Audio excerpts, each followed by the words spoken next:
Hey guys, it's Tiny Tom Logan back with another video for you, and today we're going to be taking a look at the Asus Republic of Gamers PG278Q Swift.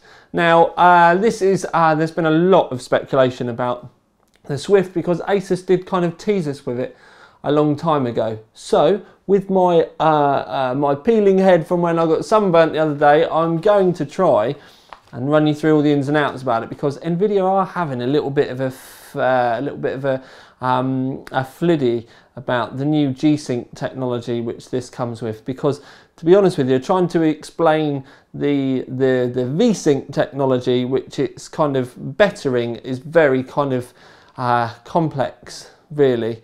And I'll be 100% honest with you, I understand the basics of it, but when they try and explain all the complex side of it together, like when things go below 60 frames a second and stuff like that, and showing frames twice and stuff, I've got to admit, it kind of makes my head want to implode. But essentially what happens is when you turn V-Sync on, because the whole point in Gsync is it's like an adaptive V-Sync. But with V-Sync, for argument's sake, if you've got your V-Sync on and you've got it set to what most people will have is a 60 Hz refresh rate on their monitor, what V-Sync does is you get that 60 frames. So if your frames go above, you're going to be getting your graphics card will be, you know, syncing at that 60 frames a second. If it goes below that 60 frames a second, that's when it gets complicated, because believe it or not, if your game should be running at, let's say, 50 frames a second, it will then actually start running at 30 instead, and your refresh rate will actually drop. So this is you know, part of it that I didn't particularly understand, and I certainly didn't think a lot of other people will either. But it's when you get that kind of when your frames per second do drop, that's when you can get, even with your V-Sync on, you can get a bit of stutter, and that can actually be when you're getting a frame showed to you twice. But the tearing, which the V-Sync does get rid of, essentially what that does is your graphics card can be you know, just firing frames at the monitor continuously, and the tearing happens when on a refresh, if you get a frame go in mid refresh, and that's when you can get that tear go across, because it's not a complete frame and it's gone in at the wrong sort of time. So you turn the V-Sync on and it gets rid of the tearing, but even with the V-Sync you can get a bit of stuttering as well. Essentially, and I'm trying to dumb this down as much as humanly possible, because to be perfectly honest, this is the way I understand it, is Gsync basically tallies everything up with your graphics card. So if your graphics card is running a game at 37 frames per second, then your monitor will refresh at 37 Hz. So it all ties in together. There's no, because a lot of confusion, some people thought it was going to make your graphics card not necessarily you know, smoother, but people seem to think that, you know, average frame times and minimum frame times, all that type of stuff was actually going to get affected by the Gsync, and it doesn't. It's just a way to sync up the output from your graphics card to the refresh rate on your monitor, and by doing so that gets rid of your stuttering, not stuttering from multiple graphics cards or anything like that, but stuttering because of frame times and your V-Sync. But then also it will completely eliminate tearing, because you're not going to get frames going in mid-refresh, because everything's going to be talking together lovely. But obviously by having this, it now then means that, you know, some people with expensive graphics cards, or, you know, maybe not even running the most demanding game in the world, might get quite significantly higher frames per second. So with the Swift, you've got 144 Hz possible, you know, maximum refresh rate. So that could then mean that your if you've got a graphics card or a system or whatever that's capable of doing it, you could then have up, you know, well above 120 frames a second, perfectly tallied, perfectly synced up with your monitor. So hopefully that, you know, does explain things. Now I will say, you know, right from the very get-go, the actual Gsync add-on, the chip bit, you know, the NVIDIA hardware part of this, if you were to go out and buy it yourself, because you used to be able to do like upgrades to your own monitors and stuff, they're around the £200 mark. It's not a cheap bit of hardware. You obviously then also have to have, but most of the newer NVIDIA stuff supports Gsync anyway, but it is pretty linked to NVIDIA. So if you've got an AMD card, you can still buy the monitor, but you're not going to get the Gsync side of things. Excuse me. Hope that didn't deafen you too much. So you can only have the Gsync if you're running an NVIDIA card, but obviously if you've got an AMD card, you can still take advantage of the 144 refresh and all the other bits and bobs that come with this, because it does still look the nads, and I will show you it in a minute. But what we'll do is, because we've got a lot of stuff, I have to admit, we've got a lot of things that we need to kind of talk about. But it's the first 27-inch 2560 by 1440 resolution with Gsync. You've got 60, 120 or 144 megahertz refresh rate, and you can got a button on the side, which I'll show you that in a minute. The bezel, again, this is all stuff I'm going to show you, is only 6mm. You've got DisplayPort 1.2 and 2 USB 2 ports. You've got a 1 millisecond refresh rate, 1 millisecond rapid refresh rate. The actual screen itself is 144 hertz.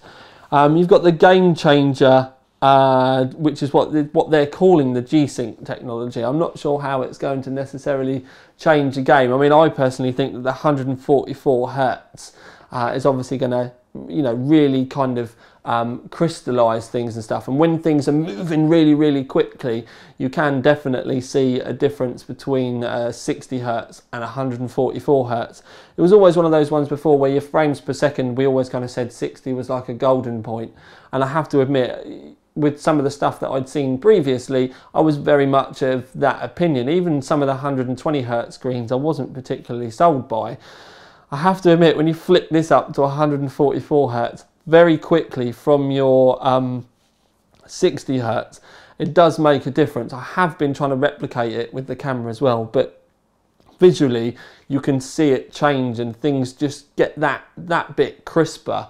And it's almost like, the best way I can explain it, and this for my tech nerds or geeks, you know, depending on whether you're a Big Bang Theory fan, depends on whether you're actually going to take that as offensive or not, but it's kind of like the difference between watching the same film on a 720p TV, so it's HD ready, and then going and watching the same HD film on a 1080p screen.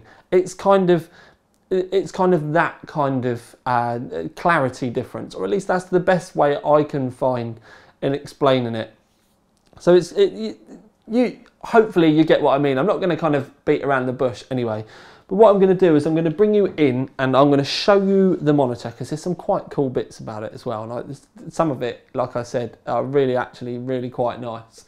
Then I will show you the screen itself. We'll try and get the manual focus on the camera sorted out. We'll have a look at Unigine and Sleeping Dogs on the screen itself, so that you can kind of make your own mind up. Please remember, we are having to record this.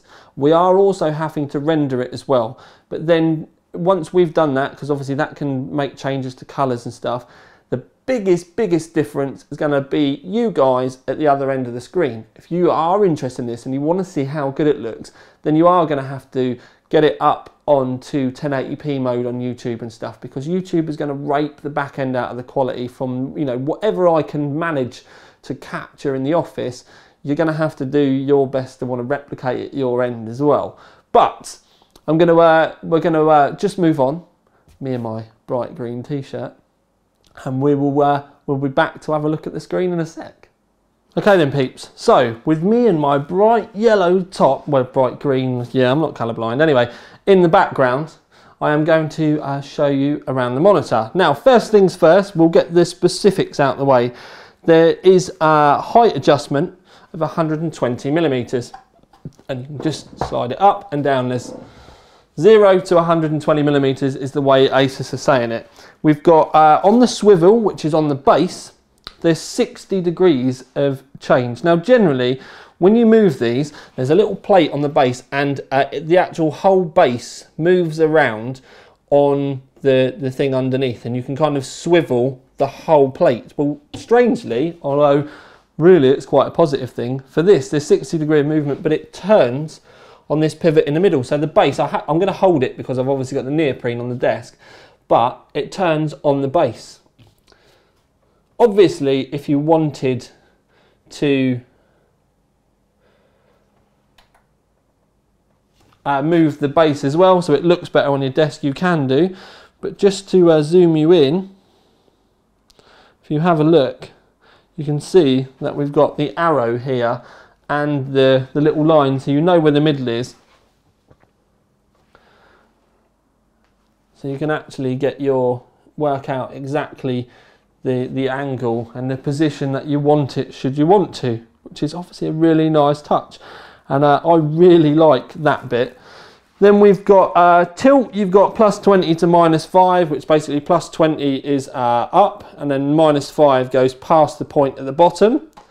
So we've got that, and then it will do a full 90-degree turn if you want to have it in portrait as well. But the thing is, you did see, is I just spun that round then. I didn't have to do any of the moving backwards and forward stuff. It does just spin quite nicely. So you do have an infinite, well not quite an infinite, but you've got a lot of adjustment there. And it's all quite nice. Now on the down the side here, we've got buttons here. You've got a menu button with a 5-way toggle, which I'll show you in a minute. And then you've got the buttons down here, including your power button at the bottom. The light underneath does actually mean a lot as well, because it will go red when it's in Gsync mode. It goes white when it's on. It's orange if it's in like a standby mode or there's no cable attached. There's, you know, there's a lot of really nice things. But what I want to do is kind of zoom you in at this bezel. Now I'm hoping that the camera is going to sort itself out. It might not, so we might have to go down the bottom. There we go. There's actually at the sides here and all the way around the top, there's only a 6mm bezel. It's slightly bigger along this bottom section, which is why I was going to bring you down here anyway, but because of the focus, it's meant that we spent that a little bit more time here. But yeah, it's only a 6mm bezel. So if you're going to end up, if you're mental enough to want more than one of these, to try and squeeze more frames out with your graphics card, because obviously the more screens that you add, the more pixels it's got to render, the slower the frames a second's going to be, then yeah, that's all got to be taken into account. But what I'm going to do is I'm going to stop the camera now, and I'm going to we'll go around the back of the monitor. Okay, so round the back, we do have a Vaser mount. You can take the monitor off and stick it on a wall or a mount if you want. It's a 100mm gap there. You can see that we've got a nice Republic of Gamers logo around here. I mean, if you've got your monitor on a desk where it's all visible, the cable management side of things is actually great. I'll show you in a minute, but you can put your cables from up the back here and they come through, and it just means that you can have your cables coming out in a single position around the back, and then the stand kind of hides it. So when you sat on the other side, it can be really tidy. But also, if you did have the back of your monitor visible on the end of your desk, having this all in, and then you can put the cables out and have them all tied up underneath your desk, you could have it super, super tidy. And the other good thing as well is obviously when you move the screen, the cable angle all moves with it, which is lush. I really, really like it. Now, what we can show you now, we're around this side. There we go. You can see the buttons. You can also see the toggle. There's a 5-way toggle there. It goes. You've got the normal 4, and then you've got a press as well that you can press it in like a normal button for the 5th. And then you've got your other switches down the side. Then, if I bring you back, they do want me to say about these vents down the side are all meant to be, you know, part of the the way it vents and stuff like that. Now, I'm not going to bother showing you, but underneath the monitor, generally we've got used to having loads and loads of connections like VGA, DisplayPort, HDMI, DVI-D. Well, this one is very, very simple. You've got a single DisplayPort 1.2, then you've got 2 USB 3 connectors, so you could, for argument's sake, there's a USB in which you can have out the back, but then if you wanted to wire your keyboard and mouse all into this as well, so it kept everything all infinitely nice and tidy, which would obviously mean that you'd have less stuff going off to your rig, then you can have all that plugged in as well. It can all come out the back and all be, it could even be brilliant for those of you out there that have your rig underneath your desk and stuff like that. But that's it. So you've got this USB 3 for, like I said, keyboard, mouse, or you know, whatever else you wanted to put in there with a USB port, your display port, your power connector, and that's it. So it's all quite tidy underneath there. Okay then peeps, so we've got it all hooked up to the rig now, although I have got the keyboard and the mouse off to the side to try and keep things looking cleaner. But you can obviously see my cables off to the right hand side because the system is on an angle. But the reason why I wanted to show you this as it is here at the minute is generally when I've got my rig here, you've normally got like the data cable coming through, the video cable, and then the power cable, and you can try and put them up around the back, but you can never make them look, you know, mega tidy. You can only really see by the camera angle here the little cutout which we've already shown you, but it does help keep things very tidy. And then if we zoom in, you can kind of see the cables a little bit there, but they're all out the back, and it does just help tidy the look of the desk up a lot. I really like that. It's the first monitor I've seen with, or you know, first monitor I've had here with anything like that, and it's made a, you know, it's only a small feature, but it's made a big difference. But while we are here, what I'm going to do is I'll zoom you in a little bit more so that you can see the throbbing. Now, in the camera, I have to admit, on the screen, it's looking a little bit orange. It's actually a very deep red in reality. We've always had a little bit of a problem with reds on cameras, predominantly anyway, but obviously where this is not just a colour, this is lit. The camera's obviously trying to, you know, distinguish between, you know, the blacks and the lights and all that type of stuff. So we'll see how it comes out when it all gets rendered and stuff. But like I said, I can promise you it's a very deep red. In case you are familiar with the ROG stuff, it's that kind of red that we get on the motherboard. Even that, you can see it kind of goes a little bit orangey. It's just because it's lit.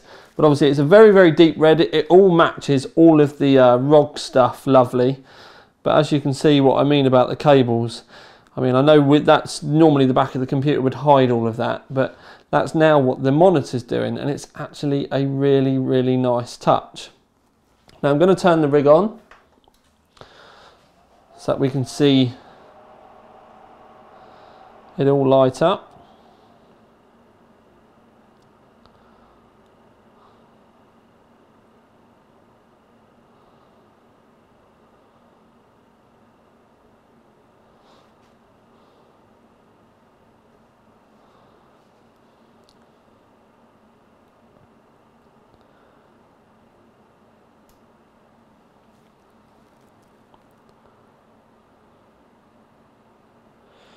Now, a lot of people may find it, oh, why are you putting, you know, the startup screen and stuff? But with that, you obviously get a lot of black.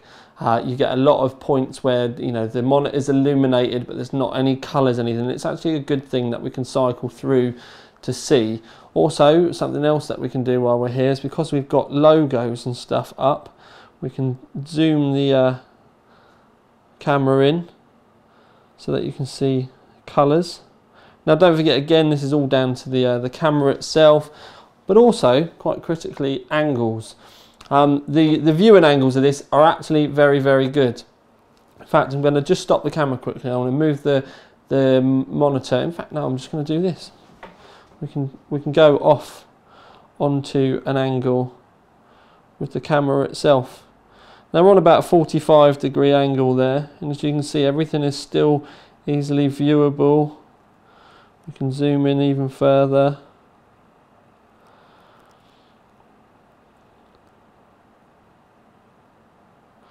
Now we did have problems before where I was trying to film Unigine as a way of showing you screen quality and stuff. Again, need to kind of reiterate, we're obviously at the limitations of cameras, although I have got a very good one now. But most importantly, rendering makes a big difference, and then obviously the quality that you replay it on YouTube and your monitor itself as well. So if you want to try and get the best representation that you possibly can, you are going to need to put this in 1080p mode on YouTube and blow it up as big as you can, just so you can try and get a you know, a relatively good rep. But what I'm going to do is I'm going to flick the camera onto a manual mode so it's not focusing all over the place, and I will be back in a sec. Okay then peeps, so we've got Unigine ready to rock, and we've got it all set up. G-Sync's all on. As you can see down here, the little light has gone red to say G-Sync is running. Now I'm just going to double check and show you at the same time.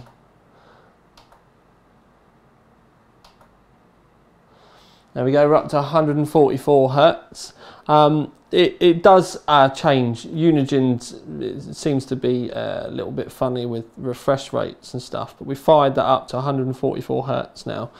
Now, one of the things I am going to try and do, because we are on autofocus and it does have an absolute pig of a time, so we're going to flick manual focus on. Now every time I change the camera zoom and stuff, it will need refocusing.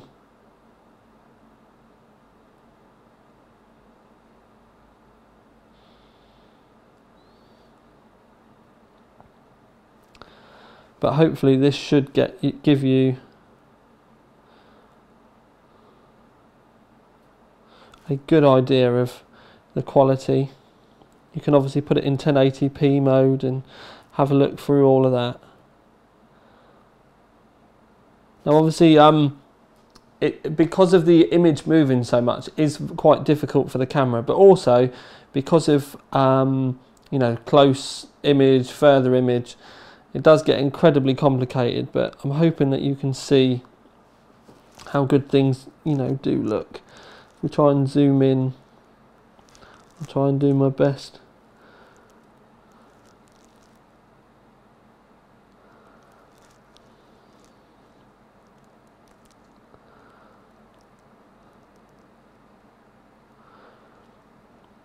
But anyway, what I am going to do is I'm going to turn the manual focus off again. So we're back to autofocus. Zoom out, you can see we're in a nice dark room and everything. Now, like I have said to you before, it is obviously very dependent on the camera, your monitor itself, codecs when we render it, and then also the YouTube settings as well, depending on what resolution you've got your video playing in. So do think about all of those things.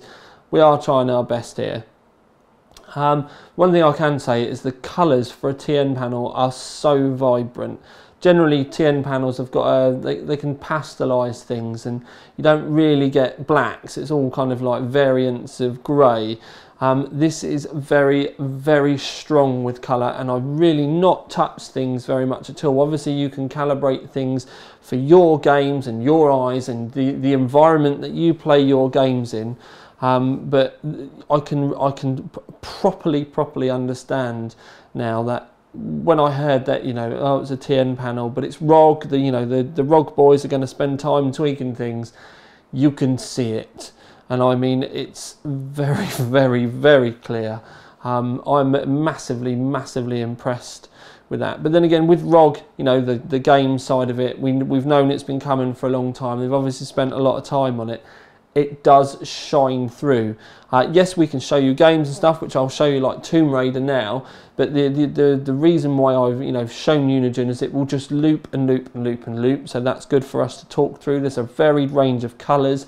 There's a lot of close and further distances, shadows, and all that type of stuff. It's just a very easy click and run benchmark that I can show you. But like I said, I will stop now. and we'll pan back in quickly for, in fact, no, we won't use Tomb Raider. I've got something that we can use that's got even more colour in it. Okay then peeps, so still in manual focus, but we're on Sleeping Dogs. Now you can see down here we've got 2560 by 1440, 144 Hertz, so that's all okay. If I hit Q, then we come down to this and we can see that everything's on extreme, but most importantly, because of wanting the Gsync, we've got VSync on, and you do have to have that enabled for it to work. Don't forget we are on manual focus as well. Now this is very fast moving, but also there's a lot of reds and a lot of bright colours in here as well, which I thought would be a better way to kind of show off quite how good this screen is for gaming.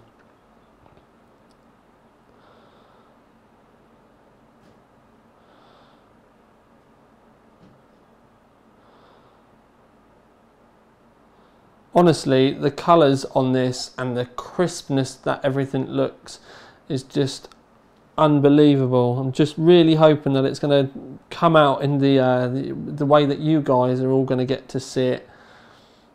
But I'm certainly, like, you know, very, very impressed with this.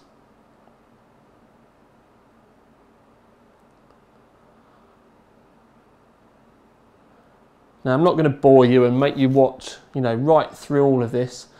But what we will do when it ends is we'll move on to a conclusion.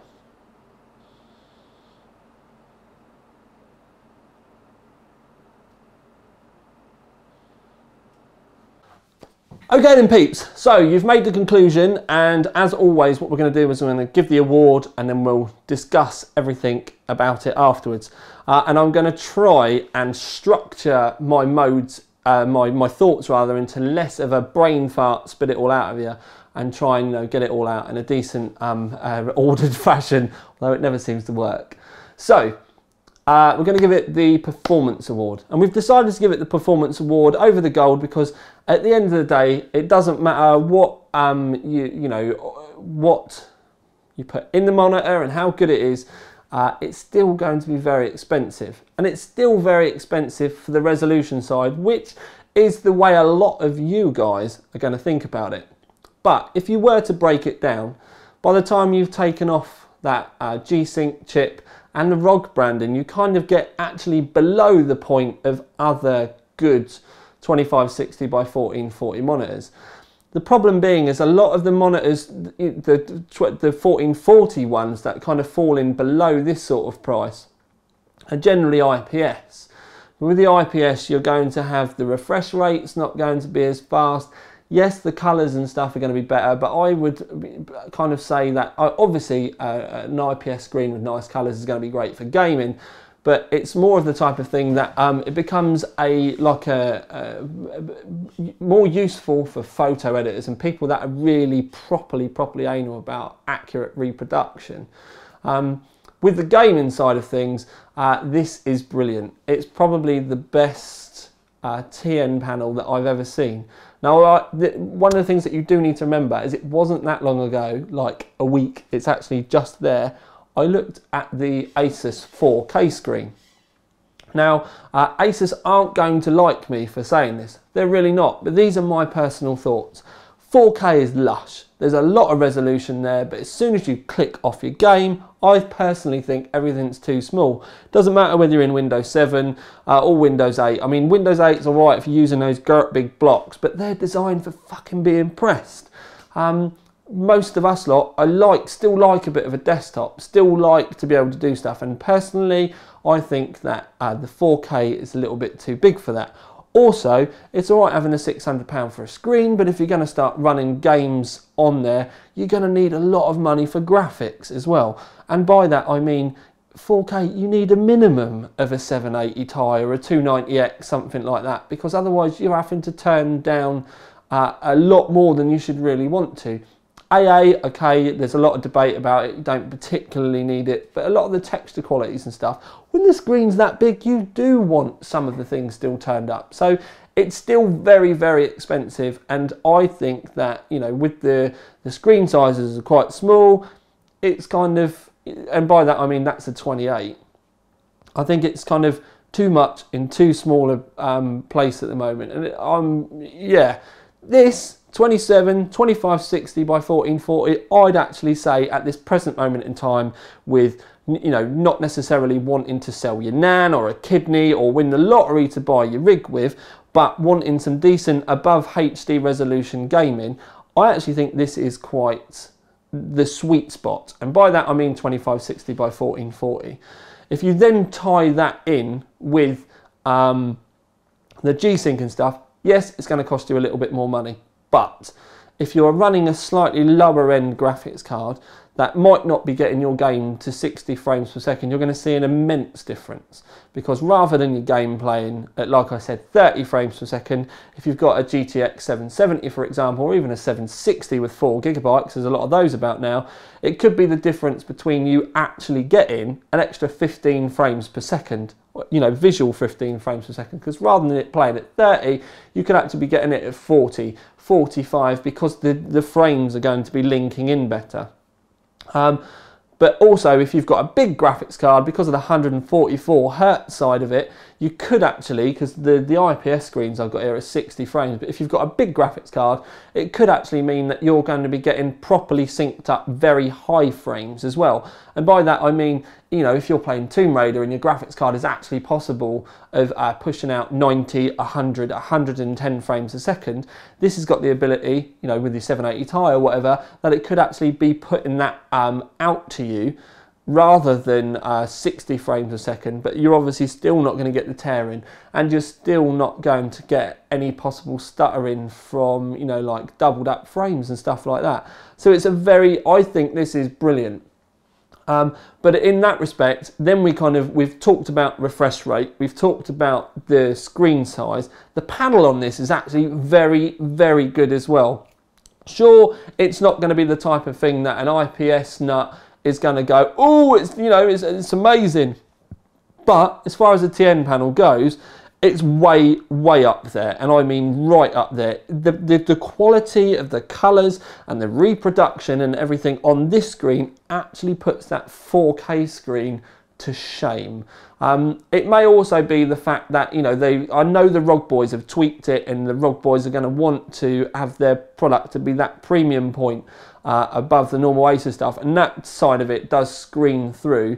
But maybe it's just my eyes preferring the, you know, slightly bigger picture is the best way I can put it. But it does just, it's so much nicer and clearer, and the colours and everything. It is a night and day difference between the 4K and this. And one of the things that you need to remember is the 4K screen isn't a bad screen. It's actually fucking brilliant for a TN panel. But the ROG boys have kind of taken that panel and then gone, right boys, let's get the tools out. And they've gone in there and they've tweaked things that little bit more. It's kind of like the difference between going to a very good local garage and then going to a proper performance place, and your really good local garage that knows their stuff's going to get your car running like an absolute dream. But you go to the performance place, and by the time it's been on the rolling road and it's been live mapped, your car's kind of like whizzing away into the distance. It's that kind of difference. Neither, you know, the normal garage does a very, very good job, but the performance people that, you know the ins and outs of a dog's bum and get everything set up so it's absolutely pristine, that's the Swift. So yes, I know all the trolls are going to be going, oh, it's not, you know, we should be having 4K for this kind of price range. Well, you know, fair enough, boys, but you're talking out your arse, because to be honest with you, you've not seen 4K. And I personally don't think 4K is going to go that big, because I think the screens need to be a bit better, and we also, a bit bigger, and I also think that we need better panels as well. I personally think that the 2560 by 1440 slot is where gaming, like if you want to be an enthusiast and, you know, you're actually bothered about things looking right and not wanting to, like I said, sell your nan, sell a kidney, chop your leg off, that type of thing to fund it, this is where it's going to be. So maybe spend a little bit more money on a screen is going to mean that you don't have to go off and spend another 600 quid on a graphics card. So that's my thoughts on it. And like I said, some people are probably not going to like me about it, but you know, they are my thoughts. Hopefully that's why you're here watching the video. But again, like I said, when the trolls start going on, it's too much money, it should be 4K, it should be this, it should be the rest, my phone's going to go off. It should be this, it should be the rest. You know, they're basically just harping on, but they've not actually experienced it. They've not actually thought about the grand scheme of things. They're being very narrow-minded, and they're basically just being little keyboard warriors. I can honestly tell you now, even if it was my own money or someone was giving me all the bits, I would personally, if I had to spend any amount of time playing games, be going for a 2560 by 1440 screen over a 4K screen at the moment. That's my own personal opinion. I know a lot of you are going to want to go out and buy 4K screens just so you can put it in your, you know, in your SIGs and stuff, but I obviously do a lot more with my PC than, you know, just sit there and play Battlefield for days on end. You know, and where I use mine for a workstation and stuff, it's actually going to, it's the place where I'm going to be putting an investment of my own money soon is screens for my desk. They will be 2560 by 1440, just to kind of give you a little go there. So I'm probably going to get an email from Asus for mentioning about the 4K stuff, but I don't really care. I'm probably going to get told off from Nvidia. I don't care. I'm here to tell you my thoughts. That's why you're watching. So that's, you know, that's it. It'd be interesting when the trolls haven't watched this section to see how many of the regulars then go back and start a little bit of a flame war. So I'm going to be watching the comments with infinite enthusiasm and interest, or whatever the word is, but hopefully that will kind of clear things up a little bit for you. So we gave it performance award over gold because yes, it's expensive. But with the Gsync side of things, I hope you can understand why it's there, because just that little pod in itself is very expensive. The panel is great. So, you know, there are a lot of reasons why it is more expensive than the 4K screen, but hopefully I've managed to get the thoughts out of my head in why they're there, and how this can be actually a more positive thing than just going out for the easy money and buying a huge resolution monitor and then not caring about the fallout afterwards.